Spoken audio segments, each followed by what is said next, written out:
Video like जरूर कर लीजिए और ऐसे वीडियो लगातार फ्री में पाने के लिए चैनल को तुरंत सब्सक्राइब कर लीजिए और बेल आइकन को जरूर टैप कर लीजिए ताकि आगे भी सारे वीडियो आपको मिलते रहे। यूट्यूब में फॉलो करते हैं तो प्लीज ये वाला फ्री टेलीग्राम चैनल जरूर ज्वाइन कर लीजिएगा। सारे नोटिफिकेशन सारे अपडेट यहीं पे आते हैं, ध्यान रखिए। Hello friends, welcome to exam preparation once again. और आज हम लोग अपने साइंस के क्वेश्चन को आगे कंटिन्यू करने वाले हैं। अगर आप न्यू हैं इस चैनल पर तो आपकी जानकारी के लिए ज़रूर मैं बताना चाहूँगी कि क्लास डेली रात को 9 बजे आती है, जिसमें हम लोग समीक्षा अधिकारी, सहायक समीक्षा अधिकारी और उसके साथ साथ यूपी पीसीएस जैसे एग्ज़ाम के लिए प्रिपरेशन कर रहे हैं। यहाँ पर रात को 9 बजे आप मेरे साथ प्रैक्टिस कर सकते हैं और दोपहर वाली क्लास आती है डेली 1 बजे। उस डे वाइज सीरीज़ में आप मेरे साथ सभी सब्जेक्ट को कवर कर सकते हैं। अभी ज्योग्राफी चल रही है, फिर अदर सब्जेक्ट्स को भी कवर करेंगे। तो इंडियन ज्योग्राफी और साथ में साइंस को प्रिपेयर करने के लिए इस चैनल पर विजिट कीजिए, आपको प्लेलिस्ट मिल जाएगी।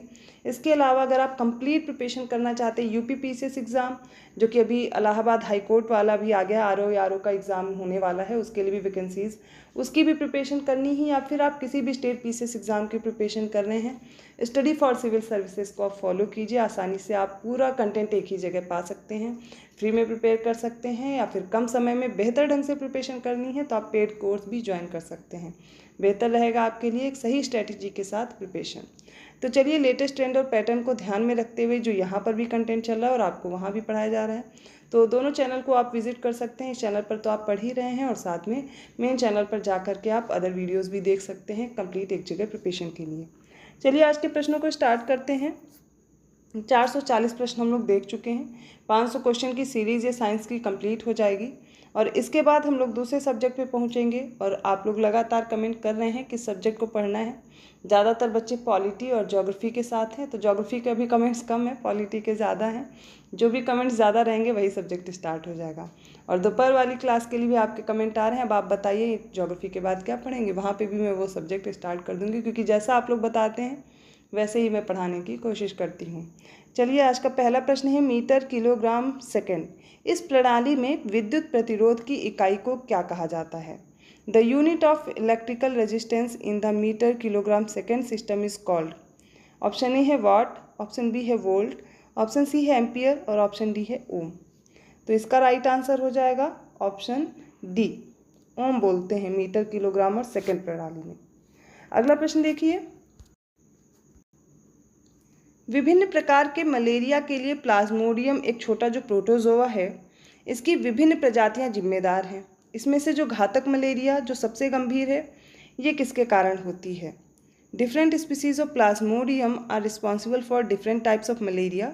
Of these, malignant malaria which is the most serious is caused by Plasmodium malaria, Plasmodium falciparum, Plasmodium calciparum या फिर प्लाज्मोडियम वाइवेक्स। इनमें से बताना है कौन सा है। इसका राइट आंसर हो जाएगा ऑप्शन बी। ये जो प्लाज्मोडियम फैल्सीपेरम है ना, ये रिस्पॉन्सिबल है, मैलिग्नेंट मलेरिया बोलते हैं या घातक मलेरिया होता है उसके लिए रिस्पॉन्सिबल होता है प्लाज्मोडियम फैल्सीपेरम। और याद भी रखिएगा, कभी कभी प्लाज्मोडियम फैल्सीपेरम करके ही दे दिया जाता है कॉजिंग एजेंट। डिजीज़ वाला तो बहुत अच्छे से अब तक आप लोग को प्रिपेयर हो चुका होगा। नेक्स्ट क्वेश्चन है, निम्नलिखित में से किस पदार्थ का 4 डिग्री सेंटीग्रेड पर पानी के सापेक्ष सबसे अधिक सापेक्षिक घनत्व होता है? Which among the following substance has the highest relative density relative to water at 4 degree centigrade? Kerosene oil है, मरकरी जिसे पारा भी बोलते हैं, ऑप्शन सी है ग्लिसरीन और ऑप्शन डी है हाइड्रोजन। इसका राइट आंसर हो जाएगा ऑप्शन बी। ये जो मरकरी है ये इसका राइट आंसर होगा। 444 क्वेश्चन है, निम्नलिखित में से गलत विकल्प का चयन करना है, इनकरेक्ट ऑप्शन दिखाना है, कौन सा होगा। ऑप्शन ए है आवृत्ति को हर्ट्ज में मापा जाता है, it means frequency is measured in hertz. Option B है resistivity is measured in ohm square metre. Option C है light year is unit of distance. Option D है 1 parsec is equal to 3.262 light years. अर्थात एक जो parsec है वो 3.262 प्रकाश वर्ष के बराबर होता है। बताना है कौन सा स्टेटमेंट इसमें गलत है। का राइट आंसर हो जाएगा ऑप्शन बी। ये जो प्रतिरोधकता है या फिर रजिस्टिविटी है, इसको मेज़र करते हैं ओम्स में, ना कि ओम स्क्वायर मीटर में। यही गलत दिया गया था। बाकी आप देखिए जो फ्रीक्वेंसी इसको हर्ट्ज में मापते हैं। प्रकाश वर्ष जो है ये सबसे लंबी, मतलब अधिक दूरी जब मापनी होती है तो प्रकाश वर्ष का उपयोग किया जाता है, लाइट ईयर बोलते हैं। और एक जो पार्सेक होता है वो 3.62 लाइट ईयर या फिर प्रकाश वर्ष के बराबर होता है। सारे स्टेटमेंट करेक्ट थे। अगला प्रश्न देख लीजिए, निम्नलिखित में से फिर से आपको बताना है इनकरेक्ट ऑप्शन कौन सा है। तो पहला ऑप्शन देखिए, न्यूटन के गति के तीसरे नियम को जड़त्व के नियम के रूप में भी जाना जाता है। जो न्यूटन का थर्ड लॉ ऑफ मोशन है, इसको लॉ ऑफ इनर्शिया के नाम से जानते हैं। सेकेंड ऑप्शन है, washing machines work on the principle of centrifugation. Washing machine अपकेंद्रण के सिद्धांत पर कार्य करती है। ऑप्शन सी है, the ratio of momentum and velocity of a substance is known as the mass of that substance. किसी पदार्थ के संवेग और वेग के अनुपात को उस पदार्थ के द्रव्यमान के रूप में जाना जाता है। ऑप्शन डी भी देख लीजिए, conservation of energy means that energy can neither be created not destroyed. ऊर्जा के संरक्षण का अर्थ ये होता है कि ऊर्जा को ना तो बनाया जा सकता और ना ही नष्ट किया जा सकता है। बताइए कौन सा स्टेटमेंट इसमें गलत दिया गया है। इसका राइट आंसर है ऑप्शन ए, न्यूटन के गति का जो तीसरा नियम है, इसे जड़त्व का नियम बताया जा रहा है। ये गलत दिया गया स्टेटमेंट। जो न्यूटन की गति का प्रथम नियम है, उसे लॉ ऑफ इनर्शिया या जड़त्व का नियम कहते हैं। अब ये है क्या नियम? यदि कोई वस्तु विरामावस्था में है, वो तब तक विराम अवस्था में रहेगी जब तक उस पर कोई बाहरी बल लगाकर उसे गतिशील नहीं किया जाएगा। यदि कोई वस्तु गतिशील है तो उस पर बाहरी बल लगाकर ही विराम अवस्था में पहुंचाया जा सकता है। इसी को लॉ ऑफ इनर्शिया कहा जाता है। न्यूटन का फर्स्ट लॉ है, गति का प्रथम नियम है। तो ऑप्शन ए राइट होगा। बाकी सब कुछ सही दिया गया है। अब आप लोग कमेंट करके बताएंगे न्यूटन के तीनों नियम के बारे में, ठीक है। चलिए आगे बढ़ते हैं। नेक्स्ट क्वेश्चन है, निम्नलिखित में से गलत अर्थात इनकरेक्ट ऑप्शन का चयन करना है। पहला स्टेटमेंट है, गुरुत्वाकर्षण के सार्वभौमिक नियम का प्रतिपादन न्यूटन ने किया था। सेकंड ऑप्शन है, अंतरिक्ष यात्री अंतरिक्ष में सीधे खड़े नहीं रह सकते क्योंकि वहाँ गुरुत्वाकर्षण नहीं होता है। ऑप्शन सी, किसी पिंड का जो भार है वो ध्रुवों पर सबसे कम होता है। ऑप्शन डी है, जब किसी वस्तु को ऊपर से गिराया जाता है तो उसका द्रव्यमान अपरिवर्तित रहता है। इसमें से बताना है कौन से ऑप्शन आपको इनकरेक्ट दिए गए हैं। अगर आपको हिंदी में नहीं समझ में आ रहा है तो इंग्लिश में एक बार रीड कर लीजिए, तो आपको हो सकता है जो डाउट हो वो क्लियर हो जाएंगे। जब भी आप साइंस के प्रश्नों को हल करें, मैं आपको हमेशा सजेस्ट करूँगी कि आप इंग्लिश वर्जन ज़रूर देखिए। या कोई क्वेश्चन आपको एग्ज़ाम टाइम पे नहीं आ रहा है, आप हिंदी में पढ़ रहे हो या इंग्लिश में पढ़ रहे हो, तो दूसरा लैंग्वेज ज़रूर देख लीजिए, तो कभी कभी क्वेश्चन के आंसर आपको आ जाते हैं। इसमें देखिए जो ऑप्शन सी है वो इनकरेक्ट दिया गया है। इसमें बताया जा रहा है किसी पिंड का जो भार है ध्रुवों पर सबसे कम होता है, जबकि ये गलत दिया गया है, ध्रुवों पर सबसे अधिक होता है। क्यों? क्योंकि देखिए जो गुरुत्वाकर्षण बल है पृथ्वी का, वो उसके केंद्र के पास सबसे ज़्यादा होता है। जैसे जैसे दूर जाएंगे तो क्या होगा, गुरुत्वाकर्षण बल, उसका ग्रेविटेशनल फोर्स कम होता जाएगा। और इसी के कारण क्या है कि ध्रुवों पर दूरी ज़्यादा है तो यहाँ पर भार ज़्यादा प्रतीत होता है, जबकि केंद्र के पास अर्थात भूमध्य रेखा के पास अगर दिया जाता तो सही था कि यहाँ पर वस्तु का भार सबसे ज़्यादा, माफ़ कीजिएगा, सबसे कम प्रतीत होगा और ध्रुवों पर सबसे ज़्यादा प्रतीत होगा। ऑप्शन सी राइट होगा। बाकी सारे स्टेटमेंट करेक्ट हैं। अब ऐसे प्रश्नों को हल करने का सबसे अच्छा तरीका, ये आपको प्रिपेयर हो जाएंगे तो इनमें आप देखिए 4 क्वेश्चन आप प्रिपेयर कर चुके हैं, तो स्टेटमेंट वाले ज़्यादा से ज़्यादा क्वेश्चन आप लोग ध्यान दीजिए। बहुत ज़्यादा स्टेटमेंट देकर के घबराइए नहीं, उनको आप एक एक करके एलिमिनेट करेंगे तो आंसर आपको मिलता जाएगा। नेक्स्ट क्वेश्चन देखिए, निम्न में से गलत विकल्प का चयन करिए, फिर से इनकरेक्ट ऑप्शन बताना है। पहला ऑप्शन है, पृष्ठ तनाव के कारण ही वर्षा की जो बूंद है वो गोलाकार आकृति की दिखती है। बी ऑप्शन है, पृष्ठ तनाव के कारण ही जो पानी की बूंद है गोलाकार आकृति होती है। और वर्षा की बूंद और पानी की बूंद दोनों अलग अलग हैं, इनको अलग अलग ऑप्शन दिया गया है। ऑप्शन सी है, घर्षण जो कि फ्रिक्शन होता है नैनो द्रव्यों का सर्वाधिक महत्वपूर्ण गुण होता है। ऑप्शन डी है, तेल जल की सतह पर फैल जाता है। ऐसा क्यों होता है बताया जा रहा है, क्योंकि तेल का जो पृष्ठ तनाव है, सरफेस टेंशन है, वो जल के सरफेस टेंशन से अधिक होता है, ज़्यादा बताया जा रहा है। इसमें देखिए ऑप्शन डी राइट होगा, यही गलत दिया गया है। तेल जल की सतह पर फैल जाता है, ऐसा इसलिए होता है क्योंकि जो तेल का सरफेस टेंशन होता है वो जल के सरफेस टेंशन से कम होता है, इसके पृष्ठ तनाव से कम होता है, ना कि अधिक होता है। ऑप्शन डी राइट होगा। बाकी सारे स्टेटमेंट करेक्ट हैं, इनको प्रिपेयर कर लीजिए। नेक्स्ट क्वेश्चन बहुत इजी सा है, बताना है कौन सा सही विकल्प है। इस बार करेक्ट ऑप्शन बताना है और एग्जाम में यही देखना होता है किसमें सही विकल्प पूछा गया और किसमें गलत विकल्प पूछा गया, क्योंकि इसी में कन्फ्यूज़न जल्दी जल्दी में हम लोग ध्यान नहीं देते हैं, बस क्वेश्चन दिखता है और सॉल्व करने लग जाते हैं। तो पहला है, पेयर प्रोटॉन की खोज जेम्स चैडविक ने की। बी ऑप्शन है, इलेक्ट्रॉन की खोज अर्नेस्ट रदरफोर्ड ने की। ऑप्शन सी है, हाइड्रोजन की खोज हेनरी कैवेंडिश ने की। और न्यूट्रॉन की खोज जे थॉमसन ने की। बचपन से हम लोग पढ़ते चले आ रहे हैं इसके बारे में, मुझे नहीं लगता इसमें आपको ऑप्शन ढूंढने में दिक्कत होगी। इसका right answer option C, hydrogen की खोज की हेनरी कैवेंडिश। क्योंकि अगर आपको ये तीनों याद होते ऑप्शन आसानी से मिल जाता। कैसे मिल जाता? इलेक्ट्रॉन की आपको पता है किसने की थी? थॉमसन ने, ठीक है। इसके बाद प्रोटॉन की थी रदरफोर्ड ने। यही गलत दिए गए हैं, इनको ऐसे से मैच कर लीजिए। और न्यूट्रॉन की खोज की थी जेम्स चैडविक ने। अगर ये तीनों आपको याद थे तो बचा कौन? हाइड्रोजन। और इसकी खोज कौन करेगा? Henry Cavendish. Option C right होगा। बाकी सारे याद कर लीजिए अगर अब तक आपको नहीं याद था। अगला प्रश्न है, निम्नलिखित में से गलत विकल्प का चयन करिए, इनकरेक्ट ऑप्शन बताना है। पहला ऑप्शन है न्यूट्रिनो पर शून्य आवेश होता है। सेकेंड ऑप्शन है बी वाला, अल्फा कणों में ऋणात्मक आवेश होता है। ऑप्शन सी है न्यूट्रॉन एक आवेश रहित कण होता है। ऑप्शन डी है आपबाउ के सिद्धांत द्वारा परमाणु में कक्षों को भरने का क्रम नियंत्रित किया जाता है। बताना इसमें से कौन सा ऑप्शन आपको इनकरेक्ट दिया गया है।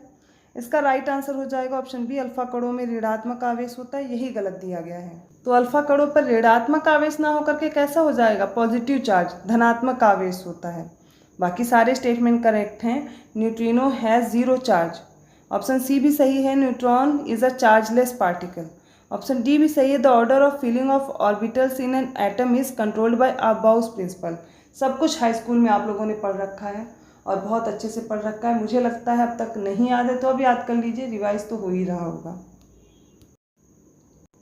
नेक्स्ट क्वेश्चन है, निम्नलिखित में से कौन सा रासायनिक परिवर्तन है? ऑप्शन ए है सोडियम क्लोराइड का क्रिस्टलीकरण। ऑप्शन बी है लोहे में जंग लगना। ऑप्शन सी है ऊर्ध्वपातन या फिर ऑप्शन डी है वाष्पीकरण। इसमें से कौन सा उत्तर सही होगा? इसका राइट आंसर है रस्टिंग ऑफ आयरन। ये एक तरह का केमिकल चेंज है। लोहे में जंग लगना कैसा है? केमिकल चेंज है, एक अवस्था से दूसरी अवस्था में परिवर्तित हो जा रहा है। जबकि सोडियम क्लोराइड का क्रिस्टलीकरण, ऊर्ध्वपातन, वाष्पीकरण, इसमें कोई अवस्था में चेंज नहीं हो रहा है, इसलिए ये रासायनिक परिवर्तन नहीं होंगे। ऑप्शन बी राइट हो जाएगा। नेक्स्ट क्वेश्चन देखिए, निम्नलिखित में से गलत विकल्प का चयन करें। पहला ऑप्शन है जल संगठन में ऊर्जा उष्मा के रूप में निर्गमित होती है। ऑप्शन बी है पाश्चुरीकरण दुग्ध के किण्वन से संबंधित है। ऑप्शन सी है शुद्धियों के कारण द्रव का क्वथनांक बढ़ जाता है। ऑप्शन डी है अधिक ऊंचाई पर वायुमंडलीय दबाव कम हो जाता है, इसलिए पानी का क्वथनांक कम हो जाता है। इंग्लिश में भी देख लीजिए। पहला ऑप्शन कह रहा है in hydrolysis energy is released in the form of heat. Option B है pasteurization is related to the fermentation of milk. Option C है the boiling point of a liquid increases due to impurities. Option D है at a high altitude the atmospheric pressure decreases so the boiling point of water decreases. बताना है कौन सा statement इसमें गलत है। इसका राइट आंसर ऑप्शन बी, पॉस्चुरीकरण दुग्ध के किण्वन से संबंधित है, अर्थात फर्मेंटेशन बताया जा रहा है। जबकि फर्मेंटेशन की प्रक्रिया अलग है और पॉस्चुराइजेशन मैंने बहुत बार बताया है। क्या होता है, इसमें जो माइक्रो ऑर्गेनिजम्स हैं उनको किल करने के लिए क्या किया जाता है, इसको अचानक से बहुत तेज़ टेम्परेचर पे गर्म किया जाता है और फिर तुरंत इसको ठंडा किया जाता है, मतलब इसको फ्रीजिंग पॉइंट तक ले जाते हैं। तो जैसे 60 से 70 डिग्री सेंटीग्रेड तक इसको गर्म किया, जब ये गर्म हो जाएगा तो अचानक से इसको चिल कर देंगे, ठंडा कर देंगे, जिससे इसमें प्रेजेंट जितने भी माइक्रो ऑर्गेनिज्म हैं जो हमारे लिए हानिकारक हैं वो ख़त्म हो जाते हैं। आप मार्केट से पैकेट वाला दूध लाते हो, उस पर देखा होगा पाश्चुरीकृत या फिर पॉस्चराइज्ड मिल्क लिखा होता है। वो इसीलिए लिखा होता है क्योंकि उसमें से जो हानिकारक जीवाणु हैं वो खत्म हो चुके होते हैं। बहुत से लोग तो पैकेट का दूध यूँ ही यूज़ करते हैं क्योंकि वो ऑलरेडी बॉयल्ड होता है। ऑप्शन बी राइट होगा। बाकी सब सही दिए गए, इनको आप याद कर लीजिए। फर्मेंटेशन किस में होता है? आप देखेंगे फर्मेंटेशन अल्कोहल के प्रोडक्शन में किया जाता है, ठीक है। जो ईस्ट का प्रयोग करते हैं, हमने पिछले क्वेश्चन में भी डिस्कस किया था सैक्रोमाइसिस सर्वेसी के बारे में, जाइमेज एंजाइम के बारे में, सब क्या करते हैं फर्मेंटेशन में रिस्पॉन्सिबल होते हैं। बहुत बार आप पिज़्ज़ा वगैरह इन सब में देखते हैं ना, तो बेकरी जो फैक्ट्रीज़ हैं या फिर बेक्ड करने के लिए इन सब में भी यूज़ होता है इसका, ठीक है। तो फर्मेंटेशन अलग प्रक्रिया। आप थोड़ी देर के लिए आप अपना आटा गूँथ करके रख देते हैं, फिर उसमें भी देखते हैं अगर थोड़ी सी चीनी पड़ी है या कुछ देर बाद भी देखेंगे ज़्यादा समय हो जाता है तो फूल जाता है। क्यों? क्योंकि उसमें फर्मेंटेशन की प्रोसेस होती है, किण्वन की प्रोसेस होती है। अब समझ में आ गया होगा। आई होप अब आपका ये क्वेश्चन गलत नहीं होना चाहिए। चलिए आगे बढ़ते हैं। अगला प्रश्न देखिए, इसमें भी बताना है गलत कथन कौन सा है। बार बार वही आ रहा है और अब आपको ध्यान रखना है इनकरेक्ट, और बीच में जब सही वाला आ जाएगा तो फिर गलती हो जाती है, इसलिए ध्यान से पढ़िए। पहला ऑप्शन है the most abundant element in the earth crust is oxygen is 46.8%। सबसे ज़्यादा भूपर्पटी में पाया जाने वाला तत्व ऑक्सीजन है और ये कितना पाया जाएगा? 46.8%। सेकेंड ऑप्शन है hydrogen is the most abundant element in the universe. ब्रह्मांड में सर्वाधिक मात्रा में कौन सा तत्व पाया जा रहा है? हाइड्रोजन। थर्ड ऑप्शन है, ऑप्शन सी है, potassium is most reactive metal. Potassium सबसे अधिक क्रियाशील है। और कि ऑस्मियम जो धातु है सबसे हल्की धातु होती है। इसका राइट आंसर होगा ऑप्शन डी, ऑस्मियम सबसे हल्की नहीं सबसे भारी धातु होती है। यही स्टेटमेंट आपको गलत दिया गया था। अब ऑस्मियम को लिखते कहते हैं, ऑस्मियम का संकेत याद कर लीजिए, OS होता है। इसका परमाणु भार 190 है। अब इसकी परमाणु संख्या आप देखेंगे कितना है, 76 है। इस तरीके से याद कर लीजिए। तो ऑप्शन डी राइट होगा क्योंकि यही गलत दिया गया था। नेक्स्ट क्वेश्चन देखिए, निम्नलिखित में से गलत विकल्प का चयन करें। पहला ऑप्शन है प्रतिदीप्ति लैंप में सर्वाधिक सामान्यतः निम्न दाब युक्त पारा वाष्प में आर्गन गैस भरी जाती है। ऑप्शन बी है चूना पत्थर को रासायनिक रूप से कैल्शियम कार्बोनेट के रूप में जाना जाता है। ऑप्शन सी है प्लास्टर ऑफ पेरिस रासायनिक रूप से कैल्शियम सल्फेट हेमीहाइड्रेट के रूप में जाना जाता है। ऑप्शन डी अभ्रक ऊष्मा का कुचालक तथा विद्युत का चालक होता है। यहाँ पर अगर किसी भी स्टेटमेंट में आपको दिक्कत हो रही है, एक बार इंग्लिश का रीड कर लेंगे। तो इन स्टेटमेंट को पढ़ने के बाद इसका राइट आंसर होगा ऑप्शन डी, ये गलत दिया गया है। क्यों? अभ्रक है ये ऊष्मा का सुचालक होता है, ना कि कुचालक होगा। और विद्युत का ये क्या होगा, इसमें बताया गया है चालक होता है, जबकि ये विद्युत का कुचालक होगा। इंग्लिश में देख लीजिए, mica is good conductor of heat. यहाँ पे बैड दिया गया था, इसको कट कीजिए। And a conductor of electricity दिया गया है, इसमें बैड कंडक्टर होगा, इलेक्ट्रिसिटी का कुचालक होता है। ठीक है, तो ऑप्शन डी राइट होगा, यही गलत दिया गया था, बाकी सारा सही है। इनको आप याद करेंगे। अगला प्रश्न देखिए, निम्नलिखित में से गलत विकल्प का चयन करें। पहला है अभ्रक का उपयोग विद्युत उद्योग में कच्चे माल के रूप में किया जाता है। ऑप्शन बी है पारा ऊष्मा का उत्तम चालक होता है। ऑप्शन सी है पारा धातु जल के साथ बिल्कुल भी प्रतिक्रिया नहीं करती है। ऑप्शन डी है पारा अर्थात मरकरी साधारण तापमान पर द्रव अवस्था में रहता है। और इसका राइट आंसर हो जाएगा ऑप्शन सी। इसमें दिया गया पारा धातु जल के साथ बिल्कुल भी प्रतिक्रिया नहीं करता, ये गलत दिया गया है। यही ऑप्शन आपका राइट हो जाएगा, बाकी सारे स्टेटमेंट सही दिए गए हैं। अगला प्रश्न है, निम्नलिखित में से सही विकल्प का चयन करें। एक तरफ धातु दी गई है, दूसरी तरफ उसके अयस्क हैं, ओर्स है। करेक्ट बताना है। पहला पेयर है एल्यूमिनियम का अयस्क कैलामाइन दिया गया है। ऑप्शन बी में तांबा का अयस्क बॉक्साइट दिया गया है। ऑप्शन सी पारा का सिनेबार। और ऑप्शन डी जस्ता, इसका दिया गया है और क्यूप्राइट। बताना है कौन सा ऑप्शन करेक्ट दिया गया है। इसका राइट आंसर होगा ऑप्शन सी। ये जो पारा है इसका अयस्क क्या हो जाएगा, सिनेबार होगा। बाकी सारे गलत दिए गए थे। एल्यूमिनियम का और होता है बॉक्साइट, ठीक है। तांबे का होगा क्यूप्राइट और जस्ता अर्थात जिंक का क्या होगा, कैलामाइन। ये ऑप्शंस आपको मैच कर लेने हैं और तैयार कर लेने हैं। अगला प्रश्न है, कार्बन के निम्नलिखित में से किस यौगिक का गलनांक सबसे अधिक होता है। ऑप्शन देखिए एक एक करके। पहला है एसिटिक एसिड, सेकंड ऑप्शन देखिए है क्लोरोफॉर्म, फिर इसके बाद ऑप्शन है एथेनॉल और ऑप्शन डी है मीथेन। इसमें बताना है कौन सा उत्तर सही होगा। इसका राइट आंसर हो जाएगा ऑप्शन ए एसिटिक एसिड। तो आज हम लोगों ने साइंस के कुछ प्रश्नों को देखा, क्योंकि स्टेटमेंट ज़्यादा थे और उनको समझाने में थोड़ा वक्त लगता है। तो ये क्वेश्चन आई होप अब आपके गलत नहीं होने चाहिए और काफ़ी इन्फॉर्मेशन आपको इन प्रश्नों से मिली होगी। और अगर वीडियो अच्छा लगा तो प्लीज़ लाइक कीजिए, चैनल को सब्सक्राइब कीजिए और लोगों को शेयर भी करिए। ज़्यादा से ज़्यादा सपोर्ट कीजिए हम लोगों को। और आप जितना ही अच्छा कमेंट करते हैं, सपोर्ट करते हैं, उतना ही मैं कोशिश करती हूँ और अच्छा आपको कंटेंट प्रोवाइड करूँ। ऐसे ही हम लोग मेहनत करते रहेंगे आपके लिए। आप भी अपना सपोर्ट बनाए रखिए और मिलते हैं ऐसे ही और क्वेश्चन के साथ अगले वीडियो में। 1-2 क्लासेस में अब ये सब्जेक्ट कंप्लीट हो जाएगा, फिर हम लोग ये आपके लिए सरप्राइज़ है, क्योंकि आप लोग के कमेंट जिसमें भी ज़्यादा होंगे बस वही सब्जेक्ट स्टार्ट हो जाएगा। तो मिलती हूँ अगली क्लास में, तब तक के लिए धन्यवाद।